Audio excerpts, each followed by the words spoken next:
Good morning students. Our class में math online class में आपका स्वागत है। मैं चितरंजन कुमार। लास्ट कुछ दिनों से सब हमको बार बार मैसेज कर रहे हैं कि सर कुछ सिलेबस कम हुआ है क्या 12th का या 11th का। देखिए सिलेबस तो कम हुआ है, सीबीएसई के साइट पर दिया हुआ है क्या क्या कम हुआ है, लेकिन प्रॉब्लम ये है कि उसका बेसिक है ना, बेसिक हटा दिया। हर एक का क्या हटा दिया है? बेसिक हटा दिया। और आप भी बताइए, बिना बेसिक का जो टॉपिक पढ़ना है वो हम लोग कैसे पढ़ सकते हैं? तो वो ना के बराबर ही है, उससे रिलेटेड बेसिक से रिलेटेड क्वेश्चन नहीं आएगा। तो नॉलेज बेसिक का नहीं रहेगा तो उसको आगे हम लोग कैसे पढ़ाएंगे? वो टीचर समझ रहा है क्या हटाया है क्या नहीं हटाया, वो ऐसे ही है, कुछ हटाया नहीं गया है आपका। आप लोग ये न सोचिए कि हाँ मेरा सिलेबस बहुत कम कर दिया गया, ऐसा कुछ नहीं किया गया है। वो आपका बेसिक थोड़ा बहुत आपका पार्ट को कट कर दिया गया। जब तक टीचर बेसिक नहीं आपको बताएगा तो आपको मालूम है क्या होने वाला है, आपको समझ में नहीं आएगा। हम कह देंगे कि हाँ ये टॉपिक नहीं पढ़ना है, सीबीएसई इसको हटा दिया। सपोज़ डायरेक्ट हम आएंगे कि हाँ जी रटो, क्योंकि ये तो पढ़ना ही नहीं है, तो ये टॉपिक नहीं समझाएंगे तो ये टॉपिक समझ में नहीं आएगा, जिसके चलते है जो कि मैथ में बहुत सा प्रॉब्लम होने वाला है। तो इसीलिए कह सकते हैं हम लोग कि वो कुछ हटाया नहीं है, मैथ में बेसिक हटाया है, जिसके चलते टेंशन टीचर को ज़्यादा है। वो कंसेप्ट उसको क्लियर करना ही पड़ेगा। उसमें वही होगा कि थोड़ा सा टाइम कम देंगे और जो टॉपिक पढ़ना है उस पर ज़्यादा फोकस होगा, लेकिन पढ़ाना सब टॉपिक है। ठीक है, आज हम लोग करेंगे डिटर्मिनेंट।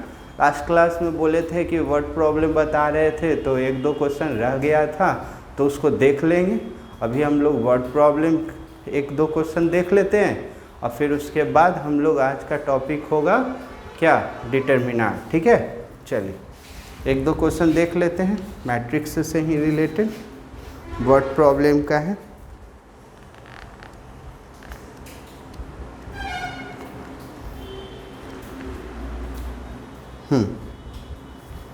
देखिएगा आप लोग, जैसे कि दिया हुआ एक क्वेश्चन है, बुक सबके पास एनसीईआरटी अवेलेबल होना चाहिए।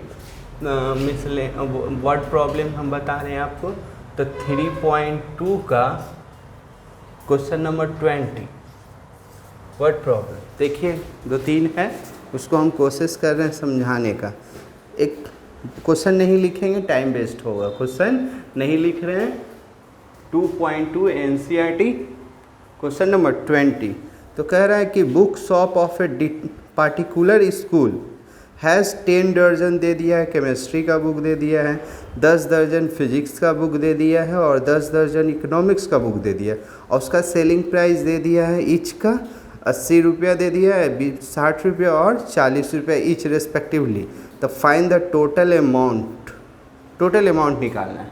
तो देखिए मैट्रिक्स में बनाना है, तो सॉल्यूशन, मैट्रिक्स का सॉल्यूशन याद रखिएगा। देखिए वर्ड प्रॉब्लम को जब भी टोटल निकालना हो तो पहला वाला को रो में लिखना होगा और दूसरे वाले को क्या में लिखना होगा, कॉलम में लिखना होगा। तो यहाँ दे दिया है, तो मैट्रिक्स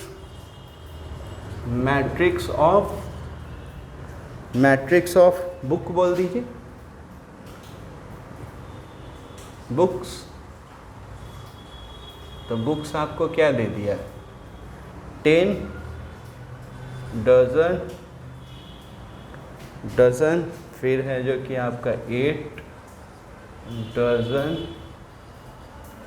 फिर है जो कि 10 डजन।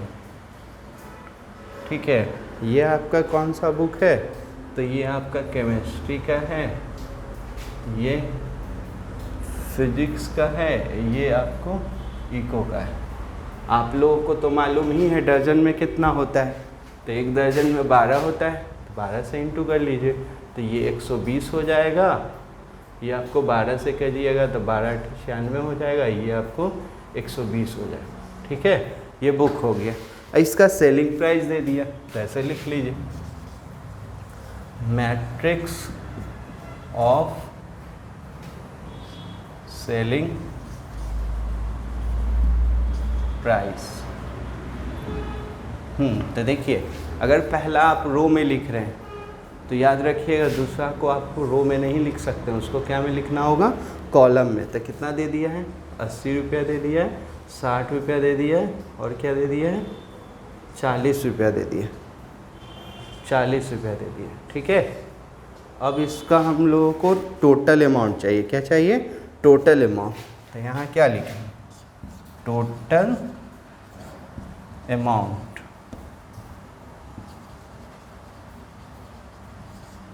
तो टोटल अमाउंट कैसे निकलता है, तो आपको मालूम है कि फर्स्ट वाले को फर्स्ट से ऐसे कर सकते हैं, इसको और इसको हम लोगों को क्या कर देते हैं, मल्टीप्लाई कर दे रहे हैं। कह रहा है कि मैट्रिक अलजबरा का यूज़ कीजिए। तो टोटल निकालने के लिए तो इसको इनटू करना पड़ेगा। एक बुक का दाम इतना है तो इतना बुक का, तो वो क्या करना पड़ेगा, जोड़ना तो पड़ेगा नहीं, घटाना भी नहीं पड़ेगा, क्या करना पड़ेगा, इनटू करना पड़ेगा। तो इसको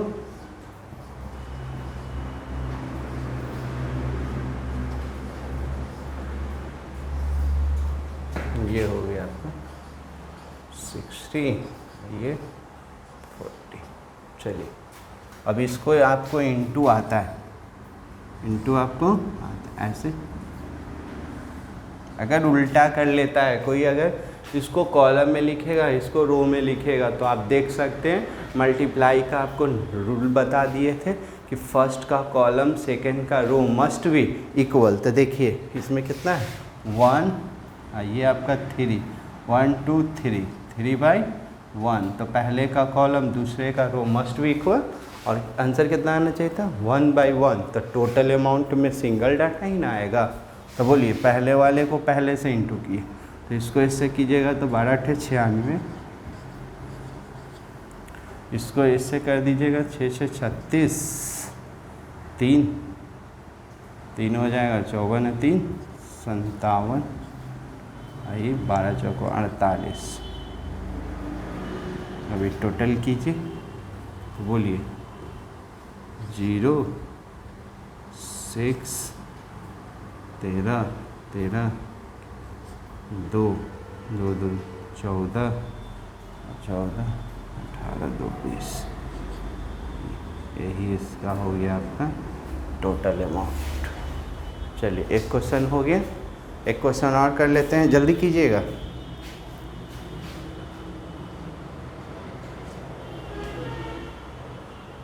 टाइम वेस्ट नहीं करेंगे, फास्ट कीजिए।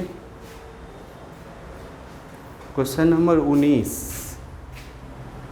कौन सा, 19।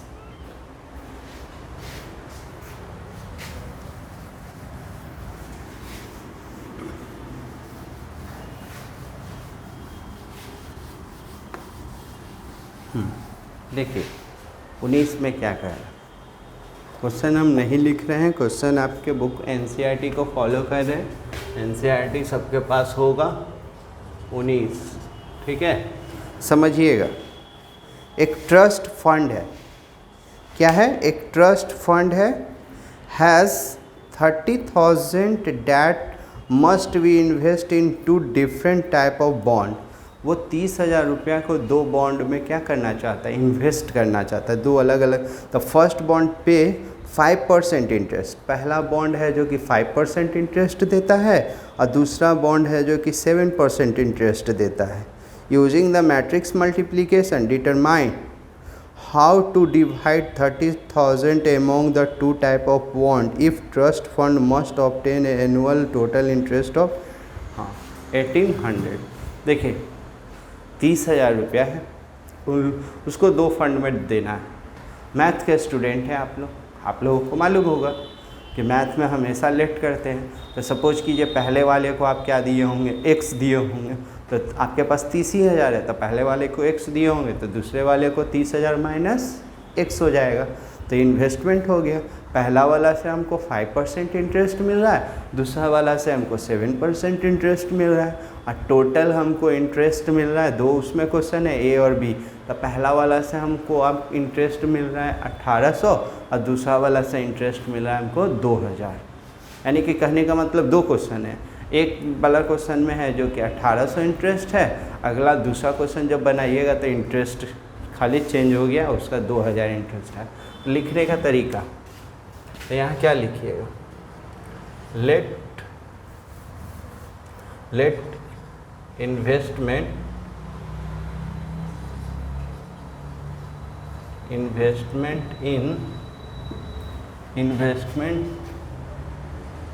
at the rate of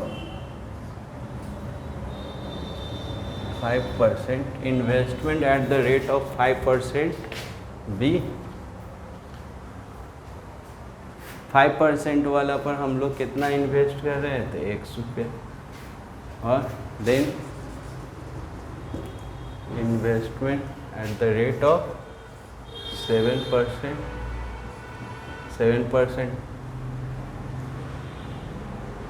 rate of 5% interest लगा दीजिएगा। हाँ, इसमें कितना हो जाएगा आपको, कितना हो जाएगा, तो 30,000 माइनस x, ठीक है। अब इसको मैट्रिक्स में लिखना है। क्या में लिखना है, मैट्रिक्स में। तो आप लोगों को मालूम है टोटल दिया हुआ है, तो पहले को रो में लिखना है। तो क्या हो जाएगा, मैट्रिक्स ऑफ इन्वेस्टमेंट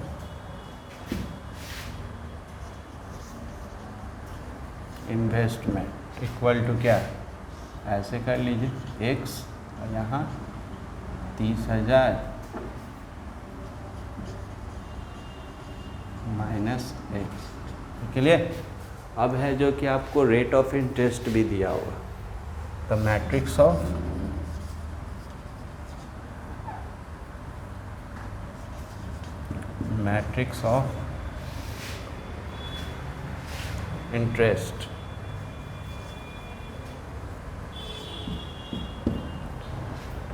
तो आपको बात किए थे कि पहला को रो में तो दूसरा को column. Matrix of rate of interest भी लिख सकते हैं, रेट ऑफ इंटरेस्ट, तो क्या 5%, ये 7%, क्या 7%। तो याद होगा इंटरेस्ट को हटाते हैं, परसेंटेज को हटाते हैं, तो बाई में 100 कर देते हैं, 100 कर दीजिए, हो गया। अब हमको क्या, टोटल इंटरेस्ट दिया हुआ, टोटल इंटरेस्ट दिया हुआ, तो इंटरेस्ट कैसे निकालिएगा, तो पहले वाले को पहले से इंटू दूसरे वाले को दूसरे से, तो टोटल इंटरेस्ट यहाँ लिख देंगे, total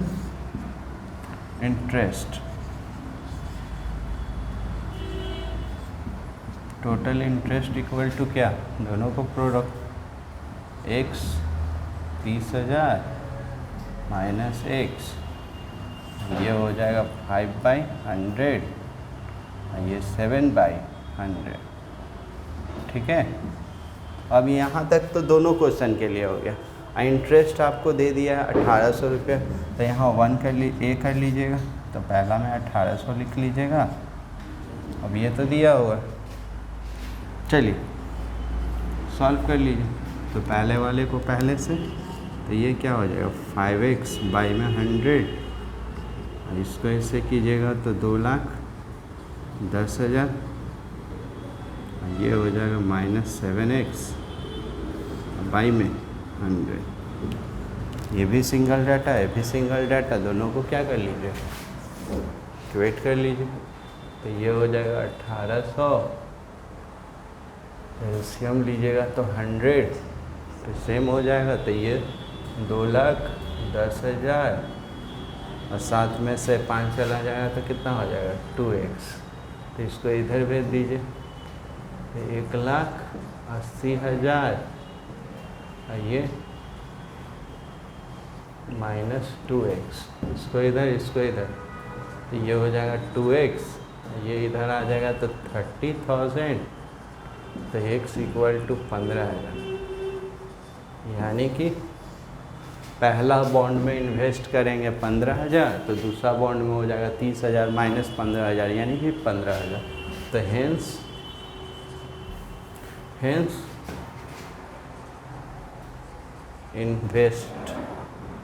invest in first bond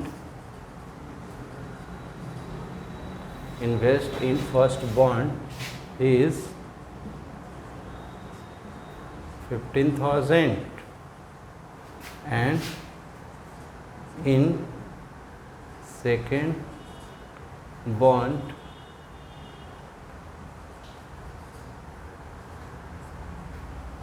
is ना हो जाएगा आपको 30,000 माइनस 15,000, यानी कि दैट इज 15,000। चलिए अब हम लोगों का हेडिंग होगा, ट्राई कीजिएगा, और कुछ क्वेश्चन होगा तो बता देंगे। अब हम लोग डिटर्मिनेंट चालू करेंगे, फास्ट कीजिए।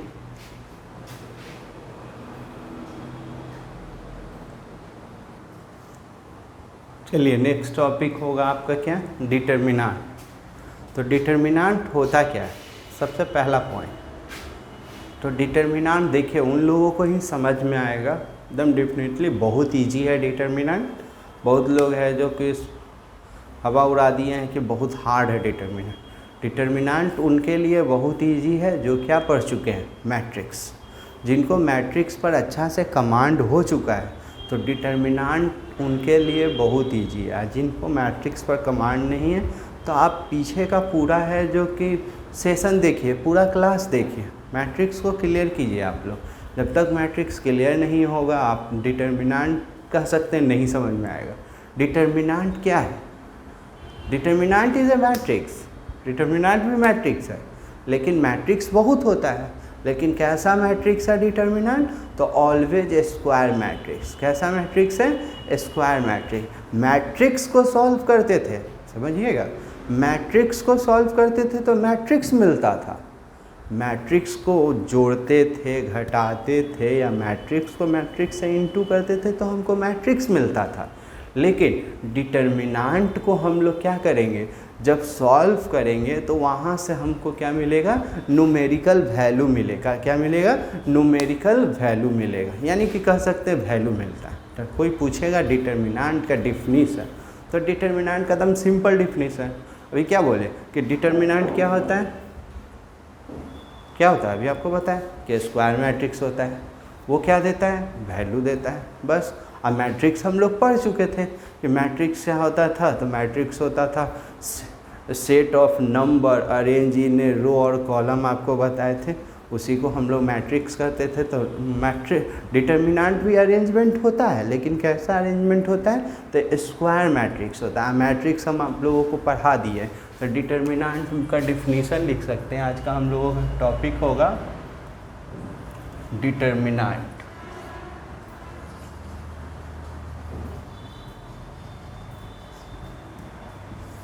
डिटर्मिनेंट देखिए, तो डिटर्मिनेंट क्या है, तो आप लोग भी बता सकते हैं। डिफिनेशन कोई पूछेगा तो ऐसे बोलिएगा, it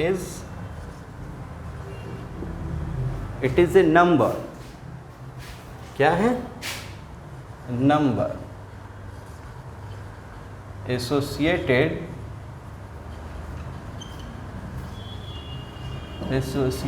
to a square matrix. Determinant क्या देता है, न्यूमेरिकल वैल्यू देता है। और कैसे रहता है, तो always square matrix, always square matrix. इसको डिनोट कैसे करते हैं, डिनोटेड बाय, तो देखिए ऐसे लिख दीजिएगा, इसको मॉडुलस नहीं पढ़िएगा, ये डिटर्मिनेंट है।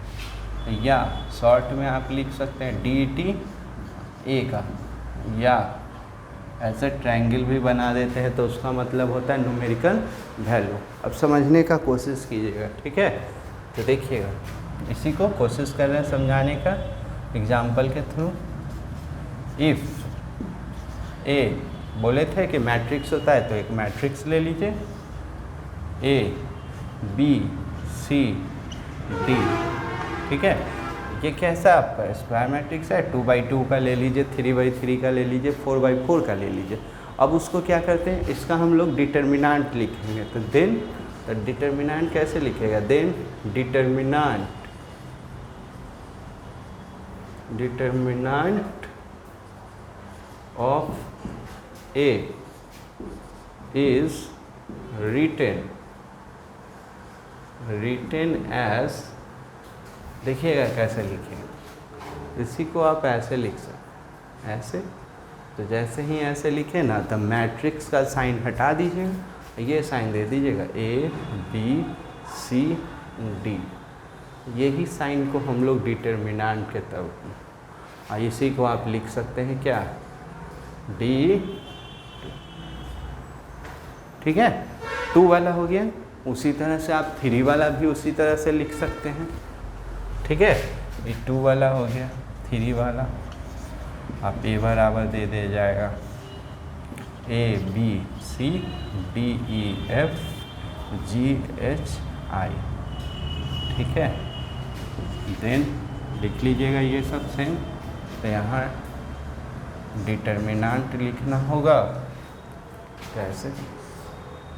ए B C D E F G H आई,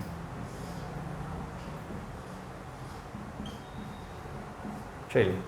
डिटर्मिनेंट लिखने का तरीका हो गया कि डिटर्मिनेंट क्या होता है? स्क्वायर मैट्रिक्स होता है, ऑलवेज हमेशा क्या देता है? वैल्यू देता है, न्यूमेरिकल वैल्यू देता है। रिटेन करने का ये तरीका है। अब कोई पूछेगा आपसे नोट में कि इसको क्या पढ़ेंगे, तो डिटर्मिनेंट पढ़िएगा, मॉडुलस नहीं पढ़िएगा, ठीक है। तो नोट लिख लेते हैं, उसमें 2 नोट बनाते हैं। पहला कि इसको हम लोग इसको रीड करेंगे, read as determinant of A, not modulus of A. और दूसरा कोई पूछेगा तो डिटर्मिनेंट ऑलवेज क्या होता है? स्क्वायर मैट्रिक्स होता है। क्या होता है? Square matrix. तो लिखिएगा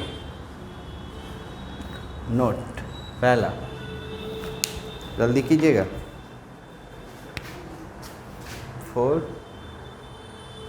matrix A, for matrix A na is read as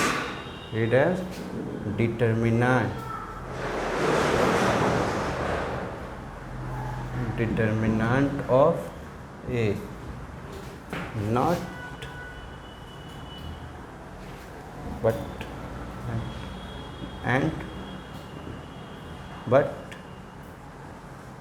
not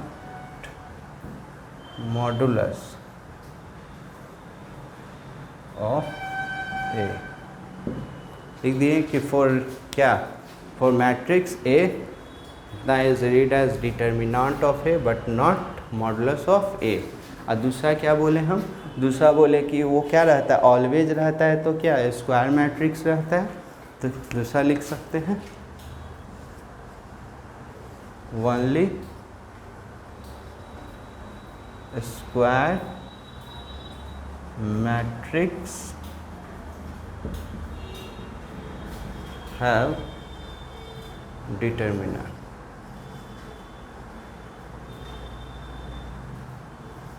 चलिए फास्ट कीजिएगा।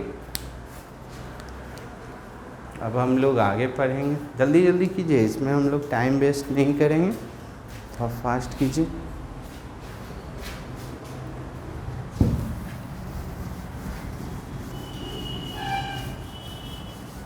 डिटर्मिनेंट का अपना साइन होता है। डिटर्मिनेंट का क्या होता है?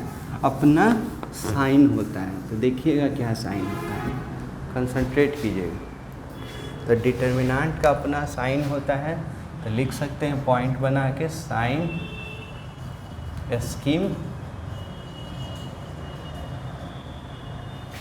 Scheme for determinant. देखिए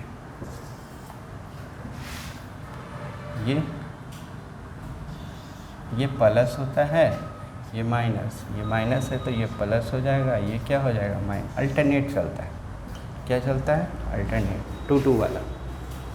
इसी तरह से 3 वाला के लिए प्लस माइनस प्लस, प्लस है तो minus plus minus, alternate, minus तो प्लस ये डिटर्मिनेंट का अपना साइन। उसी तरह से 3 4 4 वाला हो जाएगा। So on. ग्रेजुएशन में आपको पढ़ना है, बीएससी में पढ़ना है, इंजीनियरिंग में आगे पढ़ना है, प्लस माइनस प्लस, तो अगला क्या हो जाएगा माइनस।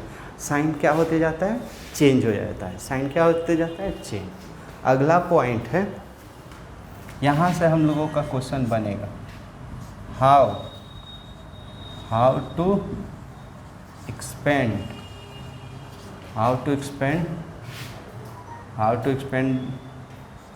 द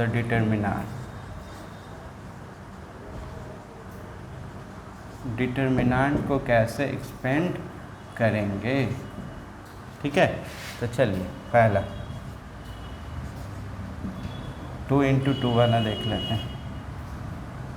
ए बराबर दे दिया ABCD ऐसे, ठीक है, ऐसे दे दे या ट्रायंगल में भी रख सकता है, कोई दिक्कत नहीं। अब इसका डिटर्मिनेंट निकालना, ये समझ गए तो सोचिए कि आगे का बनने लगे। तो डिटर्मिनेंट निकालना बहुत इजी है। आप लोग 10th क्लास में क्रॉस मल्टीप्लिकेशन भी पढ़े थे, तो वही क्रॉस मल्टीप्लिकेशन है, सिंपल। ऐसे देखिए, हमेशा ऑलवेज अप से डाउन की तरफ जाएगा क्रॉस, तो ये हो जाएगा आपका AD, अब बीच में फॉर्मूला का माइनस, इसको इससे कर लीजिएगा तो ये हो जाएगा CB। ये हो गया 2 × 2 का एक्सपेंशन। अब इससे रिलेटेड हम लोग कुछ क्वेश्चन पहले करेंगे, फिर है जो कि 3/3 का करेंगे। ठीक है, चलिए। हम आपको बोले थे कि डिटर्मिनेंट क्या होता है, डिटर्मिनेंट को मॉडुलस नहीं पढ़ते हैं, क्योंकि मॉडुलस ऑलवेज पॉजिटिव देता है, लेकिन डिटर्मिनेंट दोनों वैल्यू देता है। तो एग्जांपल देखते हैं। इफ़ ये ऐसे दे देगा 2 3 4, यहाँ कर देगा आपको 5, देन फाइंड ऐसा, तो ये चाहिए। तो सॉल्यूशन कुछ नहीं, लिख लीजिएगा ऐसे, तो मैट्रिक्स चेंज हो जाएगा डिटर्मिनेंट में, और आपको बता चुके हैं कैसे करना है ऐसे। तो ये 10, ये हो जाएगा 12, तो 10 - 12 तो -2। तो देखिए, अगर ये मॉडुलस रहता तो मॉडुलस तो ऑलवेज पॉजिटिव देता है, तो ये वैलिड नहीं होता है। डिटर्मिनेंट में नेगेटिव पॉजिटिव दोनों आता है। ठीक है, चलिए दूसरा क्वेश्चन देख लीजिए। शॉर्ट में लिख दे रहे हैं डायरेक्ट। सपोज कीजिए ऐसे दिया रहेगा, यहाँ कॉस रहेगा, कॉस थीटा, साइन थीटा, और यहाँ साइन थीटा, और यहाँ कॉस थीटा।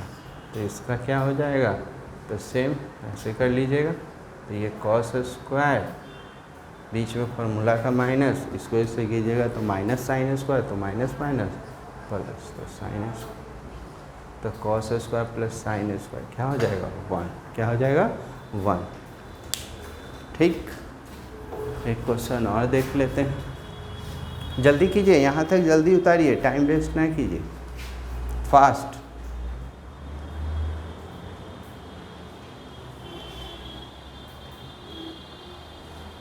एक क्वेश्चन और देख लेते हैं।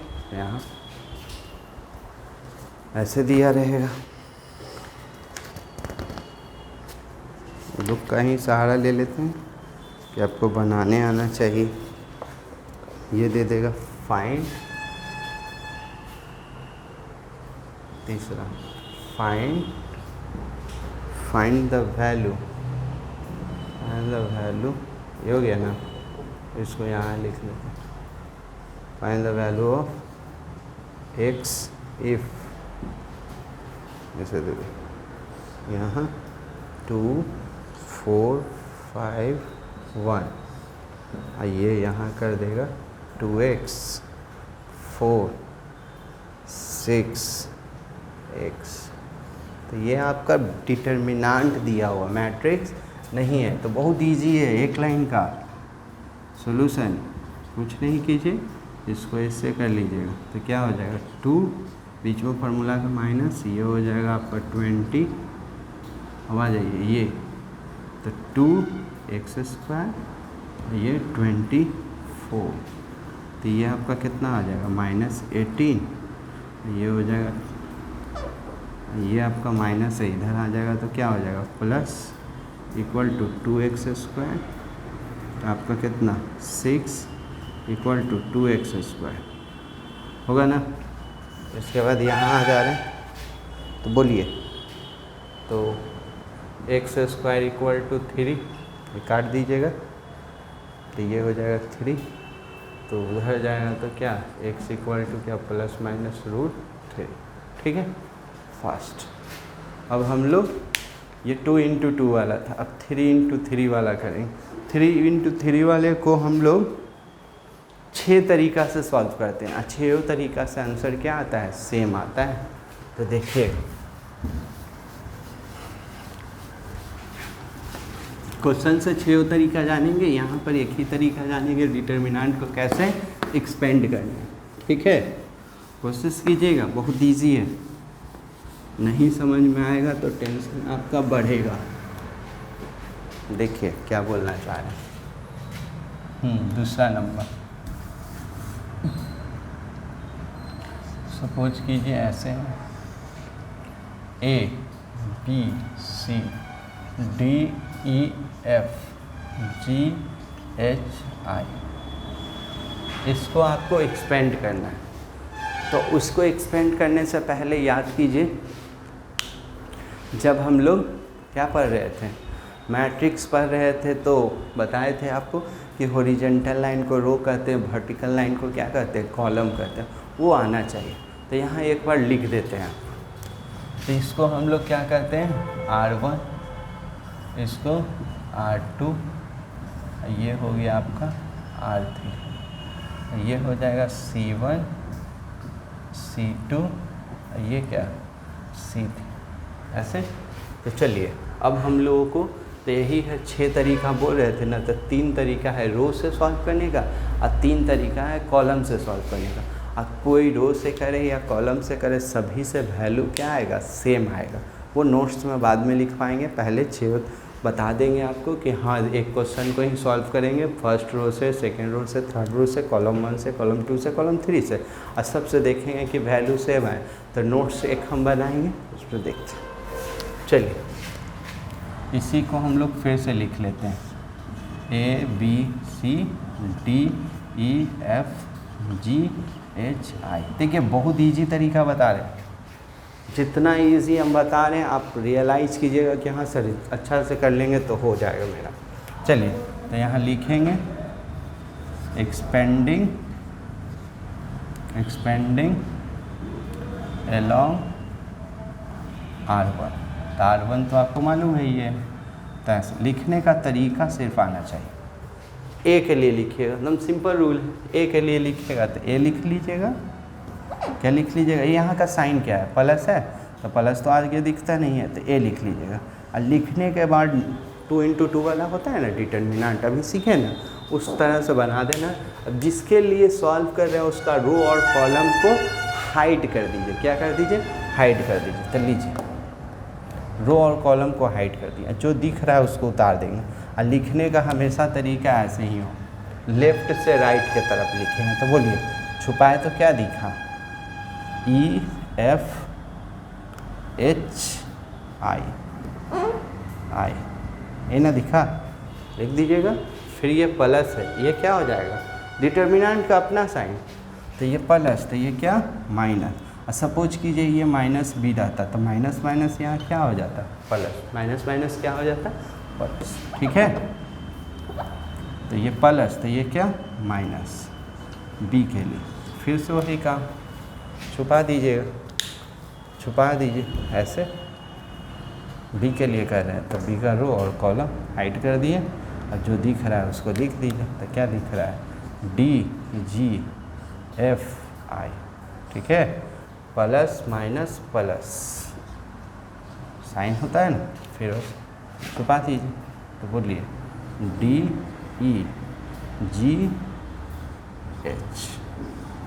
लिख दिए।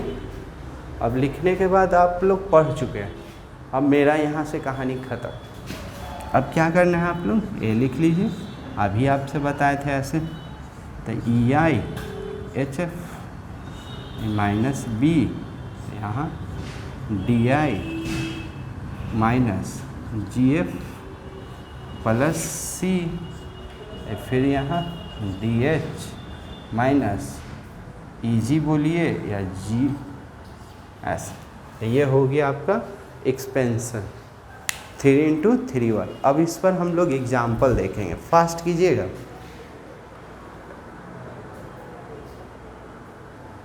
एक ही क्वेश्चन को हम लोग देखेंगे 6 तरीका से सॉल्व करने का। चलिए, सिंपल लिखा रहेगा आपको एग्जाम्पल, इवेलुएट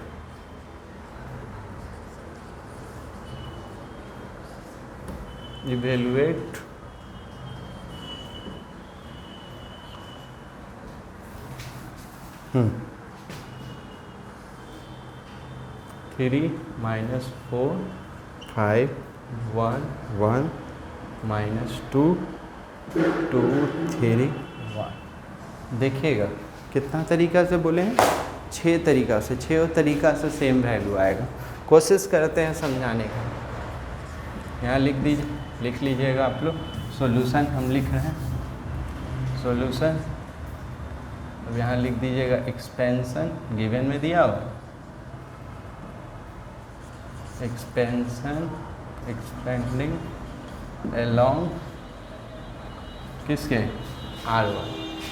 पहले R1 देखिए, फिर R2 बताएंगे, R3 बताएंगे, C1 बताएंगे, C2 बताएंगे, C3। देखिएगा कि तीनों से डिटर्मिनेंट का वैल्यू क्या आ जाता है, सेम। वो नोट्स में लिखवा देंगे। चलिए, बहुत इजी है। पहला बार में हम आपको लॉन्ग कट से बता रहे हैं, उसको डायरेक्ट आप इतना भी लिख सकते हैं शॉर्ट में, जब सीख जाइएगा तो वो दूसरा क्वेश्चन से हम लोग करेंगे। देखिए 3 के लिए तो इसका साइन क्या है, प्लस, तो 3 लिख लीजिएगा, 3 लिख लीजिएगा। अभी बोले 3 लिख ली है। अब क्या करेंगे, क्या बोले थे, रो और कॉलम को हाइड कर दीजिए, हाइड कर दिए ऐसे, तो क्या बचा, इसको इससे कीजिएगा तो अभी नहीं ना, ऐसे नहीं ना, ऐसे बताए थे, हाइड कर दिए। तो लिखे 1 3 माइनस 2 1 लिख लीजिएगा। ये प्लस, तो ये क्या होता है माइनस, ये खुद माइनस है तो माइनस माइनस प्लस, ऐसे। फिर ऐसे हाइड कर देंगे तो 1 2 माइनस 2 1 कर लीजिएगा, ठीक है। अब क्या, प्लस माइनस प्लस, तो यहाँ 5 लिख लीजिएगा और हाइड कर दीजिए ऐसे। तो बोलिए 1 1 2 3, ठीक है। अभी हम आपको बताए थे ना कैसे करना है, तो बोलिए 3 ऐसे, तो ये 1 बीच में फार्मूला का माइनस, और इसको करेंगे -6, तो माइनस माइनस प्लस। 4 के लिए तो ऐसे 1 बीच में फार्मूला का माइनस, ये -4 तो माइनस माइनस। अब ये 5, ये 3, और इसको इससे तो 2 हो गया। अब बोलिएगा तो ये कितना हो जाएगा, हाँ ये कितना हो जाएगा आपका 7, तो 7 को 3 से कर दीजिएगा तो 21, ये 5 हो जाएगा, 5 को 4 से कर दीजिएगा तो 20, ये 1, तो ये हो जाएगा आपका 5 46। ये बताएं हम आपको क्या, R1 के अलोंग। अब इसी क्वेश्चन को हम लोग किसके अलोंग करेंगे, R2 के अलोंग। तो R2 के अलोंग करेंगे तो ये वाला स्टेप है ना, ये स्टेप हम रोक देंगे, इसको भी इजी कर देंगे, डायरेक्ट हम ये करेंगे। कोशिश कीजिएगा क्योंकि वहाँ टाइम कम रहता है। अब छुपा के लिखेंगे उस तरह से तो टाइम वेस्ट होगा, हम लोग डायरेक्ट ये लिखेंगे, ठीक है। कोशिश करते हैं, समझते हैं, देखते हैं हो पाता है या नहीं। चलिए यहाँ क्या, ये हो गया, उतार लीजिए। देखिएगा 46 ही आएगा। R2 के अलोंग भी करेंगे, फिर R3 करेंगे, सबसे सेम ही आएगा। क्या यहीं कर लेते हैं और करके लिख लीजिए, एक्सपेंडिंग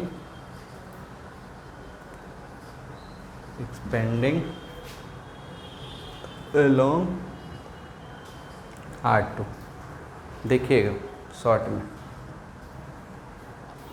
उसके बाद आप लोग बनाइएगा इसको, जो फंसिएगा 4.1 आपसे पूरा बन जाएगा। 4.1 बनाइए, उसके बाद है जो कि अगला क्लास में हम इससे आगे कंटिन्यू कर देंगे। तो देखिए ये प्लस, तो ये क्या माइनस, तो -1 लिख लीजिए।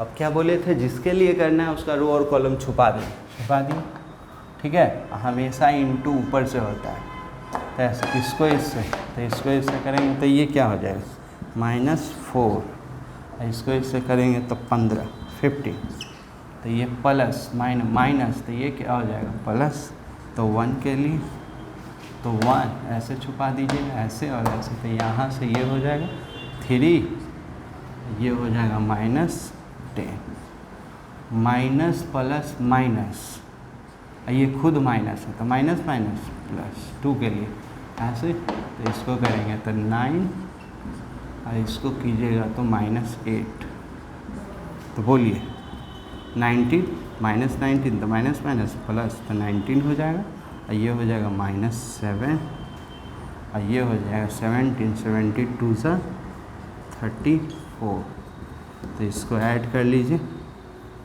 तो 53 में से तो 46। आप लोग R3 C1 C2 C3 से इसको सॉल्व कीजिएगा, सबसे आपका वैल्यू क्या आएगा, सेम आएगा। जल्दी कीजिए, सबसे वैल्यू सेम आएगा, उसके आगे अगले क्लास में कंटिन्यू कर लेंगे, ठीक है। बनाइएगा 4.1, क्लियर। आज के लिए रहने दीजिए, नेक्स्ट कल अगला क्लास में इसके आगे हम लोग कंटिन्यू करें। पढ़िए, हम डेली वीडियो बनेगा, एवरी डे आपको अपलोड किया जाएगा, कोशिश कीजिए डेली एवरी डे, क्योंकि पहले प्रॉब्लम था कुछ, अब सब प्रॉब्लम क्लियर, जो अब सबको वीडियो